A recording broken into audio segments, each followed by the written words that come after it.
Super star Krishna family నుంచి మరో hero Tollywood ఇండస్ట్రీలోకి వస్తున్న విషయం మనందరికీ తెలిసిందే.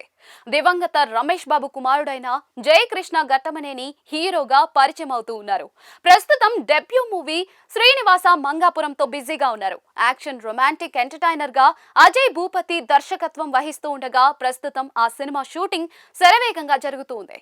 తిరుపతి పక్కన ఉండే శ్రీనివాస మంగాపురంలో జరిగే కథతో సినిమా రూపొందుతోందని టాక్ వినిపిస్తోంది. ఇప్పటికే సినిమాకు సంబంధించి మేకర్స్ కాన్సెప్ట్ పోస్టర్ రిలీజ్ చేయగా మంచి రెస్పాన్స్ అయితే వచ్చింది. అందులో హీరో హీరోయిన్ ఇద్దరు కూడా చేతులు పట్టుకుని చేతిలో గన్ ఉన్నట్టుగా చూపించారు. దీంతో సినిమాపై ఆడియన్స్ లో ఆసక్తి క్రియేట్ అయింది. అయితే తాజాగా సినిమా నుంచి మరో అప్డేట్ కూడా వచ్చింది. రీసెంట్ గా చెప్పినట్లుగా makers Jayakrishna Ghattamaneni first look ను రివీల్ చేశారు. జయకృష్ణ బాబాయ్ టాలీవుడ్ సూపర్ స్టార్ మహేష్ బాబు విడుదల చేశారు.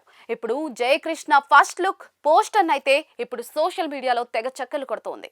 అందరిని ఆకట్టుకుని సినిమాపై పాజిటివ్ బజ్ అయితే క్రియేట్ చేసింది. ఫస్ట్ లుక్ లో జయకృష్ణ బైక్ పై వెళ్తూనే డేరింగ్ స్టంట్ చేస్తూ గన్ తో కాల్చుతున్నట్లుగా కనిపించారు. ఆయన కళ్ళలో కసి, ముఖంలో కాన్ఫిడెన్స్ స్పష్టంగా కనిపిస్తూ ఉండగా మాస్ లుక్ లో అదరగొట్టేశారు. అయితే పోస్టర్ యంగ్ మహేష్ బాబు అలాగే లెజెండరీ సూపర్ స్టార్ కృష్ణ గారిని గుర్తుకు తెచ్చేలా ఉందని అనేక మంది అభిమానులు కమెంట్లు చేస్తూ ఉన్నారు. అదే సమయంలో కుటుంబ వారసత్వానికి తగ్గట్టుగా యాక్టింగ్ లో, యాక్షన్ లో జయకృష్ణ బాగా కష్టపడుతున్నట్లుగా ఫస్ట్ లుక్ ద్వారా క్లియర్ గా తెలుస్తుందని అంటూ ఉన్నారు. అయితే దర్శకుడు అజయ్ భూపతి చాలా ఇంటెన్స్ గా రా అండ్ రగ్డ్ నెరేషన్ తో జయకృష్ణ డెబ్యూ మూవీని తెరకెక్కిస్తున్నారని సమాచారం. యాక్షన్ తో పాటు మంచి ప్రేమ కథ కూడా సినిమాలో ఉంటుందని సమాచారం.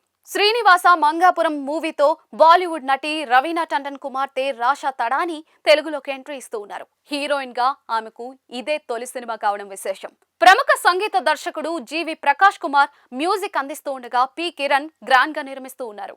ప్రముఖ నిర్మాత అశ్విని దత్ చిత్రాన్ని సమర్పిస్తూ ఉండగా సినిమాపై అంచనాలు రోజు రోజుకు పెరుగుతూ ఉన్నాయి. మరి ఎలాంటి హిట్ అవుతుందో వేచి చూడాల్సిందే.